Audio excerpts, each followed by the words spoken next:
No hay propósito en disimular el sufrimiento. Pedro no quiere ocultar el padecimiento de la iglesia. Y tampoco nosotros deberíamos hacer lo mismo en nuestro país. No somos pesimistas, y de verdad que cuando mencionamos cifras, cuando por ejemplo en los últimos 6 años, las personas que pueden decir que confían mucho en la Iglesia Católica, ¿cuánto confía en la Iglesia Católica? Descendió de 44% al 27%. La Iglesia Evangélica del 24% descendió a un 19%. ¿Cierto? Eso es lo que la gente confía en la Iglesia. Y no digo estas cifras según la encuesta de Adimark del 2014. Y no digo estas cifras para ser pesimista, sino que la Iglesia no está viviendo tiempos mejores.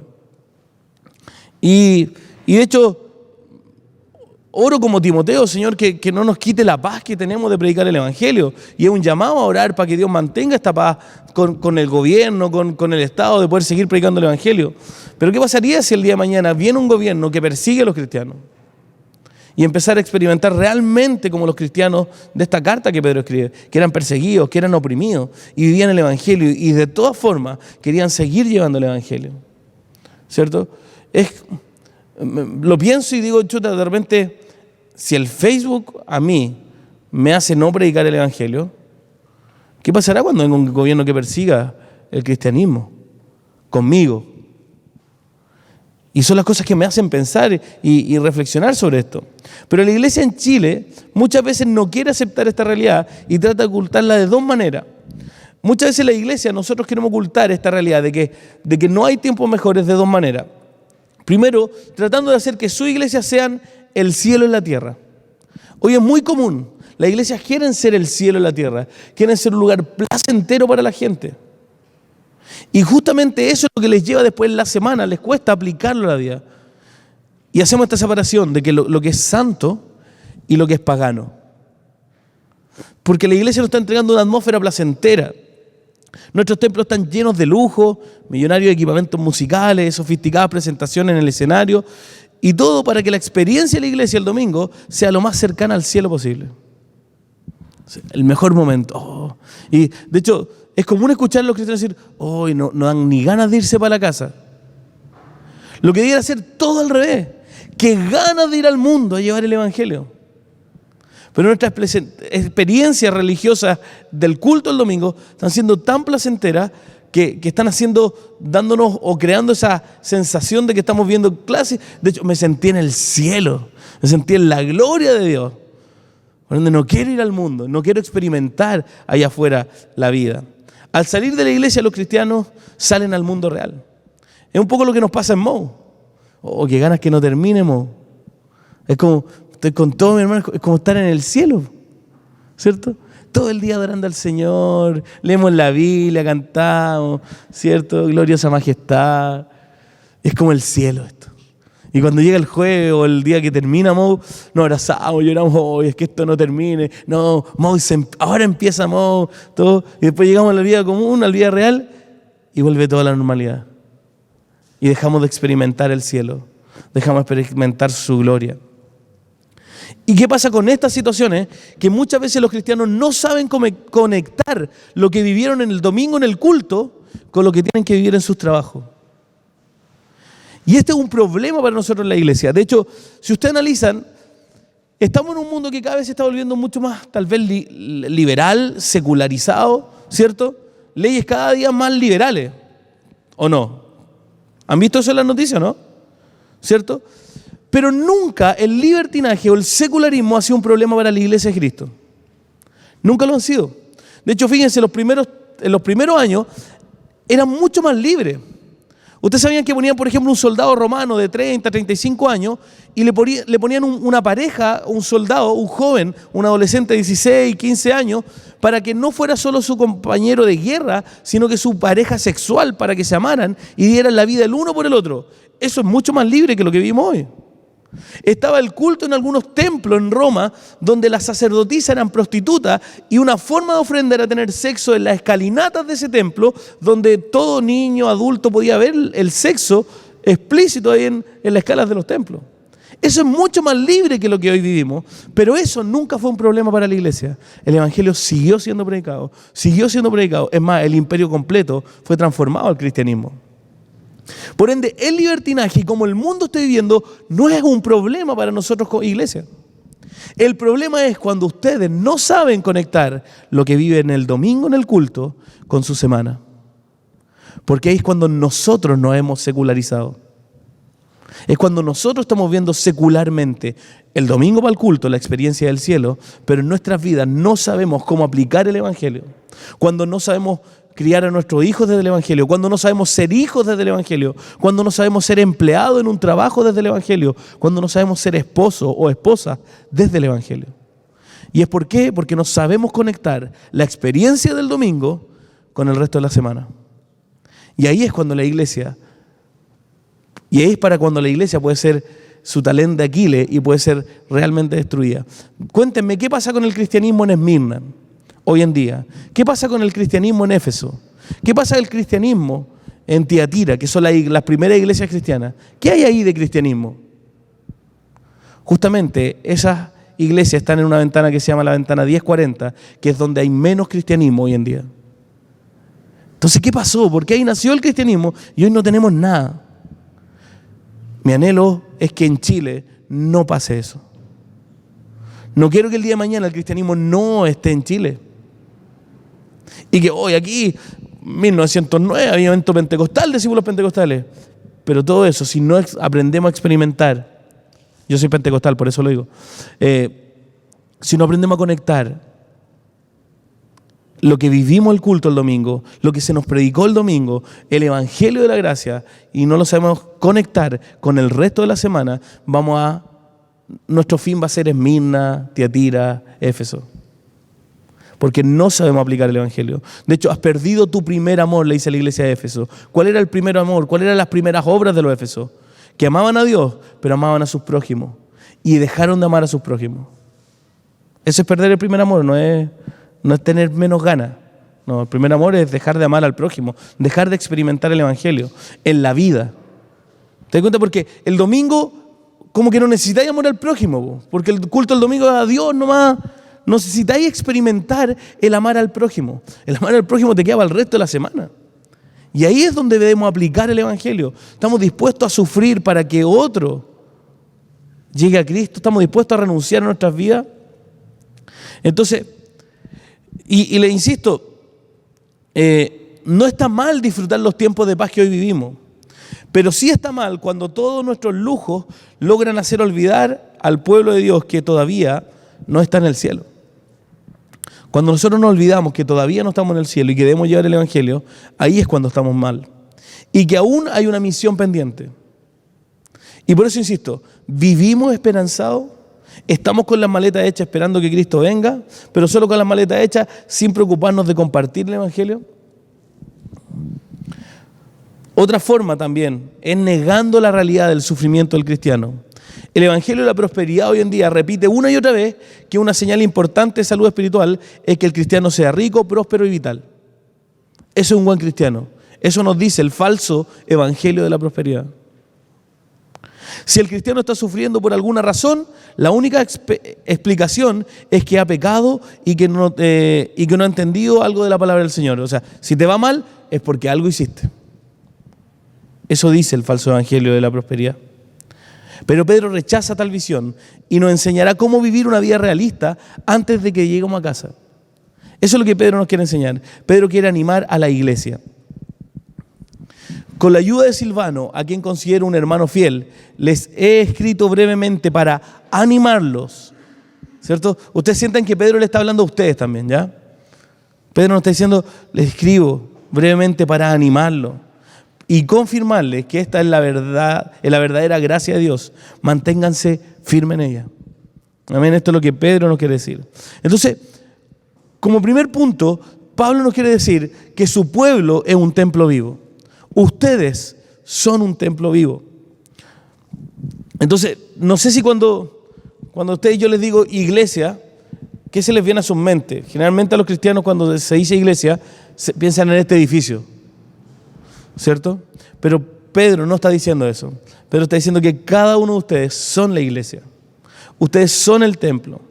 Pero acá veremos que no es solo un edificio la iglesia, sino que una casa espiritual formada por personas. Ustedes son una casa espiritual formada por ustedes que son el pueblo de Dios. Personas que están unidas al Cristo vivo, que es la piedra central de esta construcción. Cristo es la piedra central de ustedes como iglesia. Como dice 1 Pedro 2, del 4 al 5, dice: Cristo es la piedra viva, rechazada por los seres humanos, pero escogida y preciosa ante Dios. Al acercarse a Él, también ustedes son como piedras vivas con las cuales se está edificando una casa espiritual. Cada ustedes, se dan cuenta de la unidad que debemos tener. Somos piedras vivas que estamos cada uno encima del otro, al lado, todo para poder edificar este templo, este gran templo que es la iglesia de Cristo, donde Cristo vive y reina en nosotros, siendo Él la principal piedra del ángulo. Y aquí en este versículo, Pedro nos muestra que hay dos tipos de seres humanos, ¿cierto? Dice, están los que rechazan esta piedra viva, los que rechazan a Cristo, y están los que se acercan a Él. ¿Ya? Nosotros somos la iglesia que nos acercamos a Él, que Él nos trajo hacia Él. Aquí Pedro dice que nos hemos acercado hacia Él. Y están estos dos tipos de personas. Más adelante dirá que los que lo rechazan tropezarán y caerán. O sea, todos estos que rechazan a Cristo son los que tropezarán y caerán. Pero los que se acercan a Él los considera de la manera en la que Dios los considera, escogidos y preciosos. Nosotros que nos hemos acercado a Dios somos escogidos y preciosos. Lo que dice el versículo 5, es un pueblo formado por Dios mediante Jesucristo. ¿Para qué? Para mostrar su gloria, según lo que dice el versículo 5. La iglesia no es el edificio, por muy lindo que éste sea. La iglesia no es la celebración del domingo, por muy apasionante que ésta sea. La iglesia no es otro grupo de poder político, por muy atractivo que éste sea. La iglesia no es tu grupo de amigos más sano dentro del resto, por muy buena onda que sean. La iglesia no es lo que hace tu familia el domingo, por muy tradicional que sea. La iglesia no es una denominación, por muy sana que ésta sea. La iglesia de Dios es el grupo de personas que, unida a Cristo mediante el Evangelio, empiezan a llevar vidas santas para la gloria del Padre. Esto es la iglesia. Por eso yo puedo estar unido como piedra que forma un edificio con un hermano que está en China hoy en día. Porque lo que nos une no es la denominación a la que pertenezca o el edificio que nos reúna o el culto del domingo que tengamos. Lo que nos hace ser iglesia es a todos aquellos que estamos unidos a Cristo mediante el Evangelio y empezamos a vivir vidas santas para la gloria de Dios. Eso es lo que a ti te hace iglesia. No es el culto del domingo que tú asististe, es lo que te hace ser iglesia, sino la vida en santidad por el poder del Evangelio para vivirlo para la gloria de Dios. Entonces, todos los que hemos creído en Jesucristo como único Salvador, somos la iglesia. Espero que todos los que estemos aquí hayamos creído en Cristo como nuestro Salvador, porque eso es lo único que nos hace iglesia. No estoy diciendo que no hay que ir al culto el domingo, ni pertenecer a una iglesia, no estoy diciendo eso, ¿ya? Que de repente es como que uno está diciendo una cosa y se entiende todo al revés. No estoy diciendo que no hay que ir al culto el domingo, no estoy diciendo que no hay que ser de una iglesia, pero eso no te hace ser la iglesia. Amén. Ahora todos decimos saber y creer esto, ¿cierto? Todos sabemos qué es la iglesia. ¿Están calladitos? ¿Qué es la iglesia? Todos nosotros, ¿cierto? Y eso lo tenemos claro. Pero, por ejemplo, ¿qué pasaría si el viernes salís de móvil el jueves y el viernes te lanzáis? Te vas a carretear. Esto es como para los hombres. Te vas a carretear, te tomás un par de chelitas y conocí una niña. Una minita, te engrupís y él te dice, oye, ¿tengamos sexo?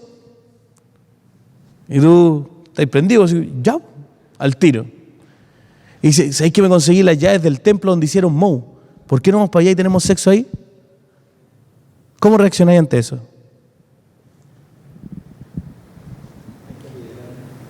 ¿Qué piensan ustedes? ¿Cómo reaccionáis ante eso? ¿Te da más cosas? Oh, no, qué lata. ¿Saben por qué nos pasa eso? Porque no hemos entendido que nosotros somos el templo. ¿Te das cuenta que igual nos daría más cosas aquí que en otro lado? Mejor en la casa, aquí en el templo. ¿Qué cosa me daría? ¿Por qué? ¿Por qué te da más cosas que en el templo? ¿Cierto? No es un lugar especial. Nosotros somos el templo de Dios hoy en día. ¿Por qué aquí te da más cosas que allá afuera? Si tú eres portador de la gloria de Dios. Por ende, cuando nosotros comprendemos realmente esto, es lo que nos ayuda y nos lleva a vivir vida en santidad. Por eso necesitamos que esto sea una realidad en nuestros corazones para vivir en santidad. ¿Qué le dirías a esa niña que te dice, oye, tengo la llave del templo, vamos allá a tener sexo? ¿Te complicaría?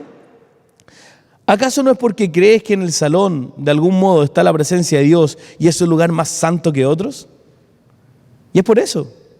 Pero cuando nosotros comprendemos que nosotros somos el templo de Dios y que la presencia de Dios mismo está en nuestras vidas y que nosotros somos un lugar santo para Dios, nuestras vidas empiezan a andar en santidad. ¿Cierto? Piensen todas las veces que ustedes han pecado así y ni ahí. Pero Pedro no está diciendo que tú eres el templo, tú eres la iglesia, tú eres parte del edificio, tú eres el templo santo. Eso no está diciendo el apóstol Pedro. ¿No saben que sus cuerpos son miembros de Cristo mismo? ¿Tomaré acaso los miembros de Cristo para unirlos con una prostituta? Eso dice 1 Corintios 6:15. O sea, ¿tú estás tomando el cuerpo de Cristo para fornicar? ¿Para adulterar? ¿Tomáis el cuerpo de Cristo para mentir?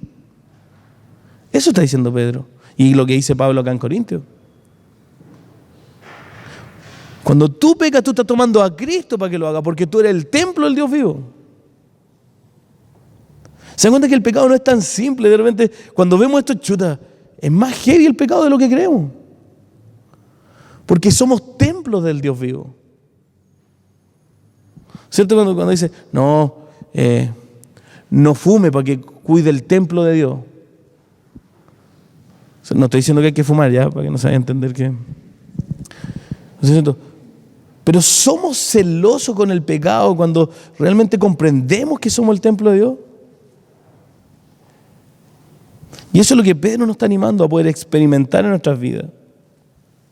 Y es por esto que aprendemos que es tan importante que seamos santos como pueblo de Dios, porque de otro modo no reflejamos lo que verdaderamente somos, ni el carácter del Dios que creemos.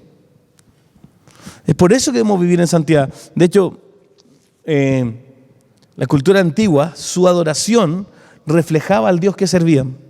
De hecho, el culto al Dios Apolo, los templos eran como hartas líneas rectas, círculos perfectos, y era como todo perfecto en los templos, porque era Apolo. De hecho, de ahí viene la palabra apolíneo, porque es perfecto, todas las medidas exactas, y el culto era 5 pasos hacia adelante, 3 a la derecha, y todos hacían eso, y adoraban, y era la forma de adoración, porque su adoración reflejaba al Dios que servían.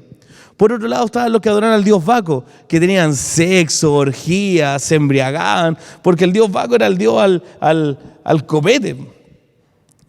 Y el culto y la adoración de ellos representaba al Dios que servían. Y ahora yo te pregunto a ti, ¿tu adoración, tu vida, refleja que el Dios que tú sirves es santo, justo, amoroso, perfecto, eterno?